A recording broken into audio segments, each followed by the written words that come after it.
Des millions de jeunes occidentaux se filment en train de vouloir devenir chinois. Eau chaude, chaussons, bol de riz le matin, on appelle ça le China Maxing. Sauf que ça ne parle pas de la Chine, ça parle de ce qui ne marche plus chez eux.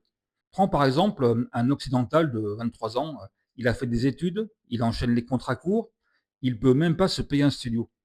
On lui avait promis que ça marcherait et ça marche pas. Et il ouvre son téléphone, il voit des trains chinois qui filent à 350 km/h, des métros impeccables, des villes qui semblent sortir du futur, pendant que chez lui, se loger devient difficile.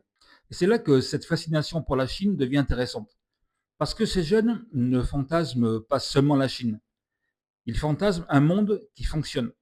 Un monde où les trains arrivent, où les villes avancent, où il existe encore des règles simples pour remettre un peu d'ordre dans sa vie. Alors, se lever tôt, boire chaud, manger correctement, suivre une routine, la Chine devient alors moins un pays qu'une réponse à ce qui semble ne plus fonctionner chez eux. Sauf qu'il y a un problème. Cette Chine, elle existe, mais seulement dans le cadre de la caméra. Parce que de l'autre côté de l'écran, les jeunes Chinois doutent eux aussi. Ils parlent de cette compétition permanente où chacun travaille toujours plus sans vraiment avancer.